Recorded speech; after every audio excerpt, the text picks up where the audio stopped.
So, you're thinking about building a gaming PC in 2025, but you don't want to spend $2,000 just to play games at decent settings. I hear you. Building on a budget isn't just smart. It's kind of an art form now. You want performance, upgradability, and a build that won't melt your wallet. Well, today's your lucky day. I've put together a full PC build that costs around $850. And let me tell you, it's no slouch. This machine is built to crush 1080p gaming, dip its toes into 1440p, and leave room for future upgrades. Whether it's your first build or just your latest budget rig, this one is all about smart choices that don't compromise on power. Let's break it down. Let's kick things off with the brain of the build, the Intel Core i5-13400F. This chip is absolutely perfect for a mid-level gaming rig. 10 cores, 16 threads, 6 performance cores, and 4 efficient ones. It runs cool, it's efficient, and it can push high frame rates in most modern games without breaking a sweat. Why not go for the newer 14th Gen i5? Well, here's the thing. The i5-14400F is practically identical to this one. Same core count, same architecture, and barely any performance gain in real-world gaming. But the price? Usually higher. So unless you find it on a crazy deal, the 13400F gives you the same experience for less money. That's the smart play when you're building on a budget. Pairing with that CPU, we've got the ASRock B660M Pro RS motherboard. It's a micro ATX board that keeps the cost down but still gives you what matters: solid power delivery, PCIe Gen 4 support, and plenty of room for upgrades. It supports DDR4 memory, which is still way cheaper than DDR5, and you get enough connectivity: 2 M.2 slots, decent audio, and plenty of USBs. You won't find PCIe Gen 5 here, but for a mid-range gaming rig, PCIe Gen 4 is more than enough, even for next-gen GPUs. It's not flashy, but it's dependable, and for a budget board, that's gold.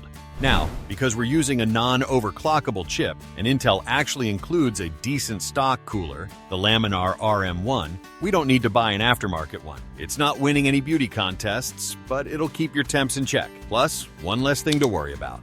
Next up, memory. We're using 16 gigabytes of Team T-Force Vulcan Z DDR4 RAM, clocked at 3200 mega transfers per second with a CAS latency of 16. This kit is fast enough for all modern games and multitasking. And honestly, you don't need more than 16 gigabytes for gaming right now. And if you do want more down the line, just drop in another 2 sticks. The board has room.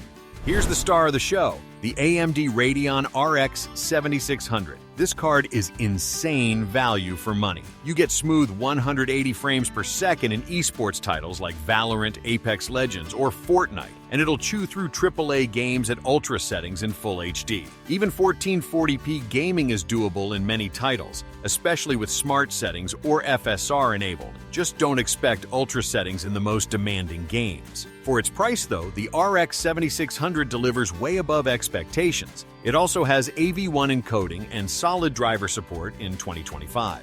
Powering everything? We're going with a Corsair RM650 power supply. It's fully modular, it's 80+ gold rated, and it's built like a tank. 650 watts is more than enough for this build, and it gives you headroom to upgrade your GPU down the line. I cannot stress this enough. Don't cheap out on your power supply. A reliable PSU protects your whole system, and Corsair's RM series is one of the most trusted out there. For storage, I picked the 1 terabyte version of the Western Digital Black SN770. It's a PCIe Gen 4 SSD with blazing fast read and write speeds. Boot times? Practically instant. Game load times? A breeze. Originally, I considered combining a 500 gigabyte SSD with a hard drive, but honestly, with the 1 terabyte SN770 priced so well, it makes no sense to mess with spinning disks anymore.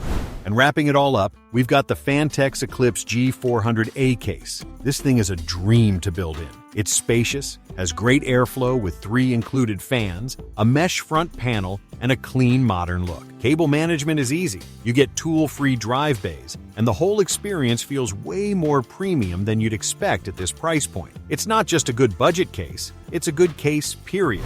So let's tally it all up. The whole build comes in right around $850 And for that, you're getting a PC that'll handle basically anything you throw at it in 1080p, with potential to stretch into 1440p. Now, let's talk about why this build is awesome beyond just price. First, the upgrade path is wide open. Want more storage? Drop in another M2 or a SATA SSD? Need more RAM? You've got 2 more DIMM slots. Thinking about a beefier GPU in a year or two? This power supply's got your back. You're not boxed in here. This isn't one of those systems where everything is maxed out from day one. You've got space to grow without needing to start over. Look, building a budget gaming PC isn't about chasing benchmarks or RGB overload. It's about making smart, balanced choices, putting your money where it matters, and building something that feels great to use every single day. This build hits that sweet spot. It's fast, it's clean, it's future-ready, and it's proof that you don't need to go broke to enjoy high-quality PC gaming in 2025. So if you're building this rig, or something like it, drop a comment below. Let us know how your build is going, what games you're planning to play, or if you've got upgrade ideas. And hey, if this helped you out, give it a like, hit subscribe, and I'll catch you in the next one. Until then, build smart, game sharp, and stay crispy.